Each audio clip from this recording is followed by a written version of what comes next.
Hey guys, how's it going? Ishtar here, and I made this channel so that I could share some of my League of Legends champion reworks with you. It's a thing I'm very interested in, theory crafting and designing of it, sort of thinking about new mechanics, putting old mechanics together, um, lore and stuff like that. It's all just super fun for me to mess around with, and especially since Riot came out with the Juggernaut reworks and the Marksman 80 carry reworks and the soon-to-be mid-year mage reworks. It just shows that that's like a very big it's a focus for Riot right now, is going back and looking at champions that maybe aren't played as much, that don't have as much interesting design space, they don't see a lot of play, or if they do, they kind of want to either focus that play. In the case of Malzahar, I think they're going for more of an AP Malzahar instead of the 80 Malzahar, and just stuff like that. And one of the champions I feel that got left behind, maybe not with the Juggernaut update, but just in general, is Yorick, the Gravedigger. So I have put together a rework for him, and I'm going to share that with you right now. Sort of the idea behind this rework is that it's going to be a complete redesign of the champion, actually, would be more specific. And it would be not a new champion, but sort of replacing Yorick, and the champion's name would be Charon, and his title would be the Ferryboy. Right now, Yorick's title is the Gravedigger.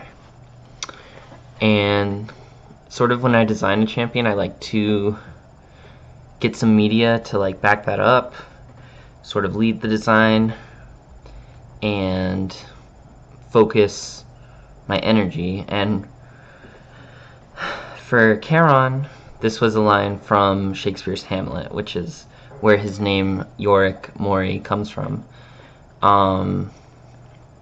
It comes from I don't think it's a soliloquy, but it's just a quote from Hamlet where he's like, oh god, what is it?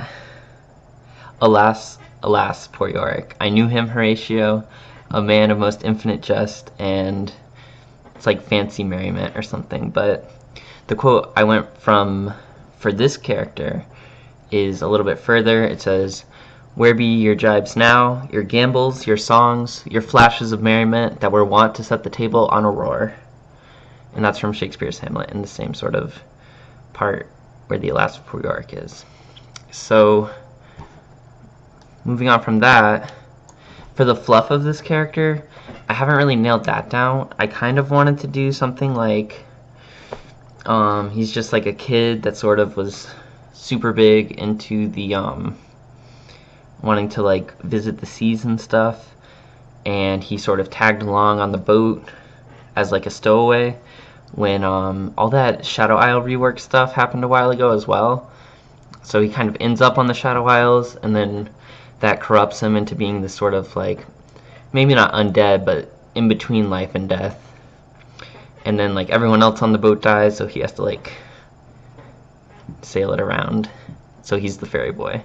It's based on the mythology for the Greek mythology for the psychopomp Charon, who had a ferry on the river Styx, and you had to pay him 2 golden drachmas on your eyes, and he would ferry you over to the afterlife. So that's kind of just like Greek mythology lesson. I'm really big into Greek mythology, so that might be coming up later with different reworks. So the passive for this one is 2 parts, because it's 2016 and League of Legends needs champions with 8 different passives. The first passive is called Shiny! And that one works kind of like Thresh's passive with his souls, only instead of getting armor and magic resist, Charon gets HP, AD, and attack range. And it's sort of the same rules where large minions, large enemy neutral monsters, and champions will always drop a soul, and then small minions and monsters might drop a soul. And it only happens in a certain radius around him, and it's just sort of the same rules basically for that. The difference is that Charon can turn in his souls later, and I'll get to that in a bit. Oh, I'll get to that right now. That's the second part of the passive. It's called Psychopomp, which is sort of the mythological title for a ferryman, basically, to go to the afterlife. It's an awesome word. Whenever I say it, I think of like psychopimp, but it's Psychopomp. So basically, when Charon is in the game, there's an Ewer of Souls, a Well of Souls, for the Norse mythology fans, and that's placed in the fountain of his base. And when he goes back to base with a certain amount of souls, he can click on the fountain and push all the souls into it, and then he gets a specter out of it, which is sort of like a permanent pet for him to control with his abilities. It has HP, AD, and attack range based on how many souls he had when he donated them to the well. And if they die when he returns to the fountain, they come back to life at full health. Let's see. They have a percentage of his max HP and AD as a base, and then they gain bonus of those based on the souls. Charon's Q is called Shovel Toss and Grab. This is sort of a targeted, sort of like a Jarvan flag. He throws his shovel at an area, dealing magic damage to nearby enemies, and it stays around for a bit, and it's connected back to him with like a strand of tendons and ripped muscles, sort of, because he's kind of a zombie, but not entirely. But so it's connected to him, and if an enemy champion walks through that line, they're slowed for whatever. Numbers don't really matter at this stage. They're slowed for a bit. Then, if they're affected by his W debuff, instead of being slowed, they're rooted. So it's kind of like, do I want to slow them and deal damage later, or do I want to deal damage now and root them? Usually it's probably better to do the second, but there might be scenarios where you don't want to do that. After a lowering amount of time, so like when you put levels into it, you can do it quicker. So like maybe to start with, it's like a second and a half. After a second and a half, and then like a level 5 Q would be like half a second, Charon can grab it to pull his hand and shovel back, and that's sort of like Ari's Q, where it deals true damage on the way back. Now if he has specters when he uses it, they will flock to the shovel and attack enemies near the shovel, prioritizing champions. His W is called Grave Rot, and or no, that's the name of the debuff. The W is called Rotting Edge, and it's a basic attack modifier. It deals magic damage over time for an increasing amount of time as you put levels into it, and specters will prioritize attacking enemy champions affected by Grave Rot. His E is called Afraid of the Dark, and this is on a really high cooldown because it's a very defensive spell. Charon calls his specters to him, and they stand close around him. They will still attack those with Grave Rot, but will otherwise passively attempt to surround Charon, forming a physical barrier until a new target is chosen. If Charon casts Afraid of the Dark again within 3 seconds, he can consume up to an increasing percentage of his souls to heal himself and all specters near him. So this is sort of like you're getting ganked and you're not focusing on trying to kill anyone, you're just trying to survive. So you pull your specters to you, maybe they block a skill shot like a Lee Q. They can also heal again. You have to sort of weigh, do I want to keep these souls and go back and get a super strong specter, or do I want to live now and farm up a little more for that same amount of souls? So that will also be the spell most affected by cooldown reduction. So if you have if you're doing like the 45% cooldown reduction build, you would be like, you can maybe go like tanky, since the specters get a percentage of your HP You can, I could see like damagey builds where you're like maxing maybe your Q or your W and you're just poking them and harassing them with your pets, or like a tanky build where you are focused on, you know, jumping to an ally and calling your specters around your team to protect them. His R is called Drachma Tribute. It has a passive and an active component. The passive is that every time Charon kills a unit, he gains a little bit less gold than a normal champion would. That gold adds up in a buff called Certain Taxation. And for every stack of Certain Taxation, Charon's specters gain bonus attack speed, armor, and magic resist. When Charon kills a champion, he gains bonus gold equal to 50% into 75% into 100% of his Certain Taxation stacks. And I haven't decided if that consumes them or not. That probably makes more sense. And that passive has an internal cooldown that you know, he can see, but it's not like Draven's passive where every time you kill someone it consumes your stacks. The active for that is called Certain Death, and that's the names for that are based on Benjamin Franklin's quote that only two things are certain in life: death and taxes.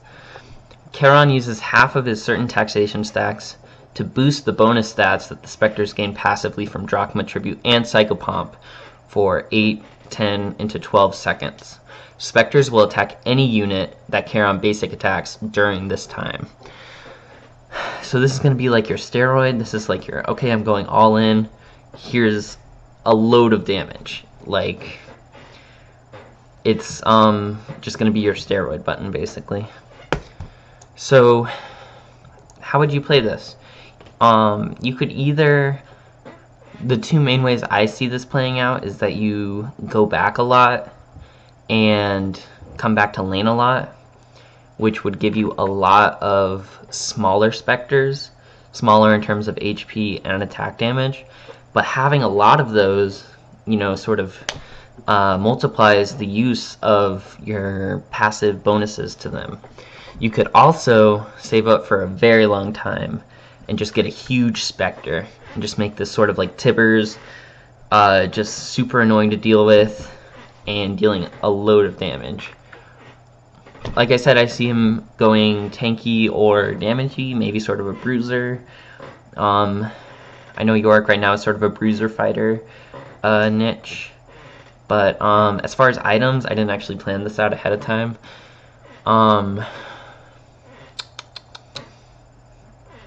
You're going to want to be somewhat tanky so that you can pick up the souls and so that your specters are, you know, doing a lot of work during a team fight, during laning phase. During laning phase, I would say you start Doran's Blade so that you can harass people with your W. Maybe build into, I'd say boots early is super important, just getting back to lane with specters and roaming for the kills. I don't know, I didn't plan this part out ahead of time, which I should have, because I'm totally blanking here right now. But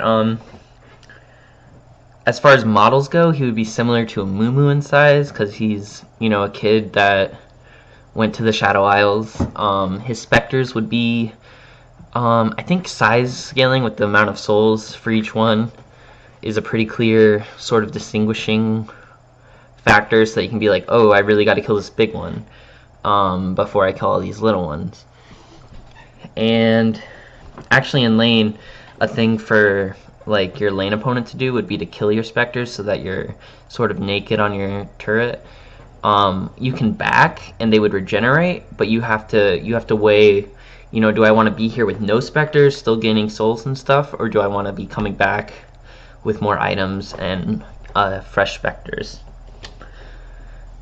So this is my idea of like a Yorick rework. I think it's pretty interesting.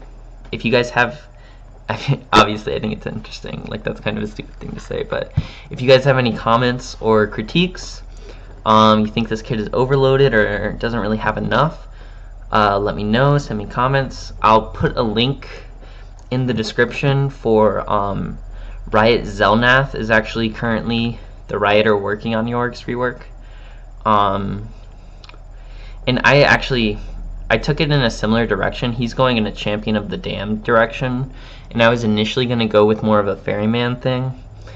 I think I could probably rework it, his E to be more of like a movement, sort of like actually on a boat, like I'm on a boat, sort of skill. But that, I don't know, I have to think about that a little more. This is sort of my preliminary.